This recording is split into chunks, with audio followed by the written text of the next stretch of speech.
Right, so in today's video, I kind of want to dispel a long-term myth, and that's around clay soil. I see a lot of stuff online at the moment about clay soil kind of being like the devil of soils and it being quite a tough place to establish a lawn, and that if you do, then it's going to die back over the winter and all the soil needs to be replaced. But in my personal opinion, I think that's nonsense. Now, I'm not saying this is the perfect lawn because there are loads of flaws in it, but just in general, to have a good lawn, you need to get your soil right. The right soil means that you're going to get the right lawn, or great soil means obviously great lawn. And how do you go about doing it? Do you have to dig up the entire space and replace it with some free drain and topsoil? Well, a lot of content online, both videos and written stuff in articles and forums, will say that you need to replace all of the clay with some free drain and sort of root zone or some kind of sandy alternative. But it's wrong. There's so much clay soil across our country, and in that clay there's quite a lot of grass. So if it's growing up and down the country and it's growing in this soil here, which is for the most part heavy clay soil, then if your lawn's died back, or someone's lawn has died back over the winter and it's not recovered, then it's clearly not the fault of the soil. It must be the fault of something else. The main culprit for a lawn failing is the grass type, and mainly ryegrass. Now, I'm not a hater of ryegrass. Some people believe I am, but just stay with me for a moment. With ryegrass, one seed becomes one plant, and over the winter, all lawns die back to some degree, some more than others. However, with rye, if one seed is one plant, if that plant dies over the winter, it's never going to come back. That's the simple nature of death, really. But with a bent and fescue lawn, so with bent grasses and fescues, they're able to produce stolons and rhizomes, which are little runners that either go just above the surface of the soil or just below. And when some of the plants die, the ones that survive are able to send out those rhizomes, send out those stolons, and what that'll mean is that the plant will produce more parent plants and it'll almost kind of repair itself on its own with little to no intervention from you. But this isn't a video about bashing rye and saying bent and fescue is the best.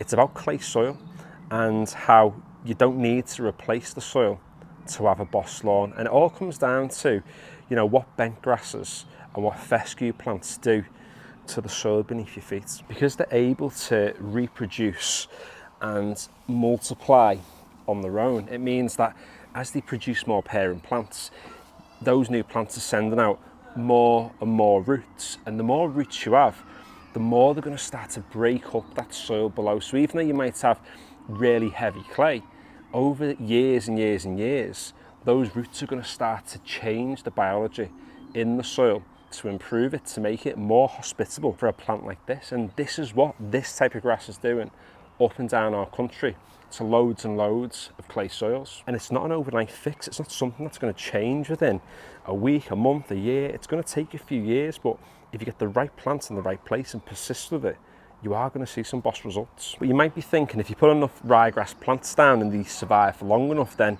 won't they just do the same thing as what these plants are doing? And the simple answer is no, they won't.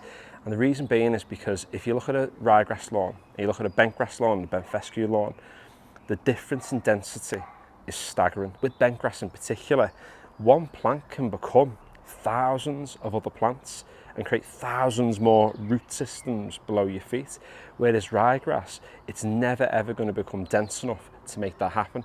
And when you do have that dieback over the winter, you lose those roots too, which means those roots, there's less of them to begin with, plus then you lose loads when it dies back.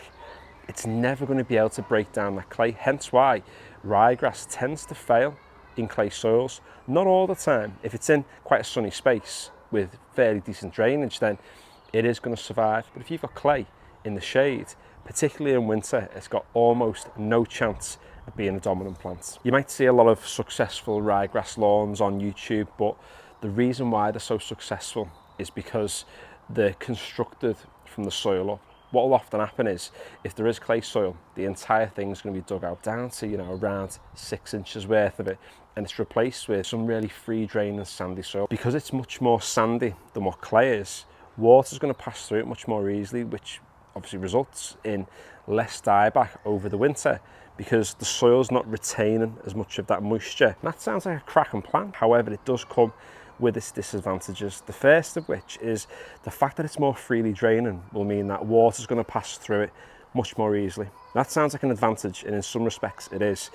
But the more sand you put into a lawn, the more like inert matter you're putting down. Sand doesn't hold on to water. It doesn't hold on to nutrients, and it can result in lawn care being quite expensive. If you dig all your clay out, you know, you're talking a skip.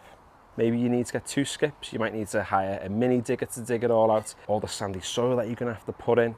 Plus, you're going to then have to consider the amount of money you're going to spend on water, watering it like mad when it's warm like it is at the moment. And also, you're going to be having to use a lot more feed to just keep it lush and green and healthy, to then have it struggle a little bit over the winter, and then you end up having to overseed it anyway. And just as a bit of proof, so you don't think that I'm chatting a load of womble by saying that bent and fescue is the best kind of lawn to go with.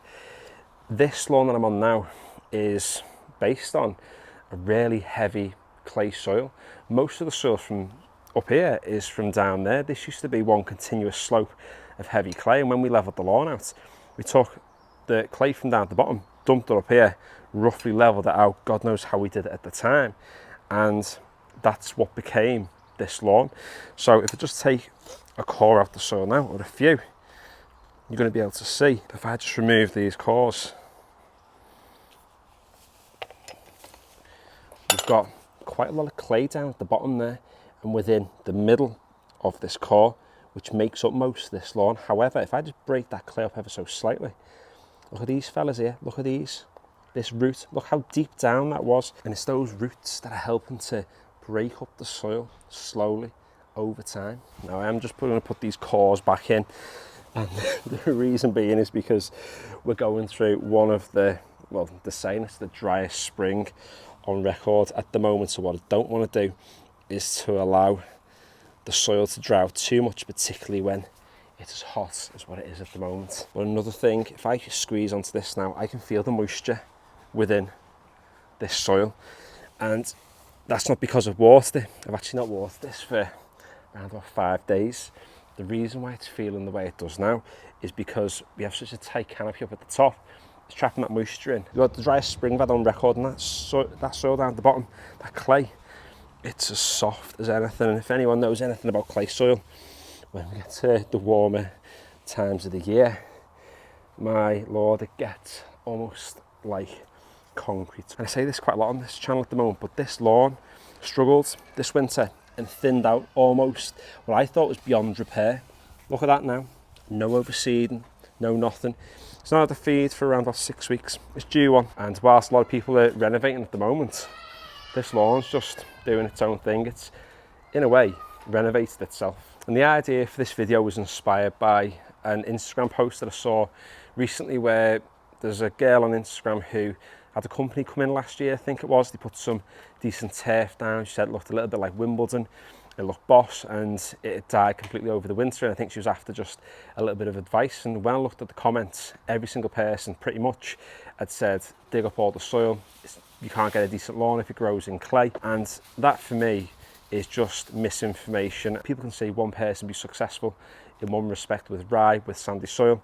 I think that's the only way. But if you've got clay, rather than digging it all out, why don't you just try and work with nature? Look at what works, why it works, and that way you might just get something that works for you. So thanks for watching today's video. If you found it useful or enjoyable at all, feel free to give it a like. I'm going to be posting loads of stuff over the next few weeks and months about lawn care, some advice, some tips about keeping everything really simple. We're on a crusade on this channel to keep lawn care as simple as we possibly can, this video being one of them. The Instagram is in the description below, and the TikTok is Novice Gardener Official. And yeah, finally, thanks for watching.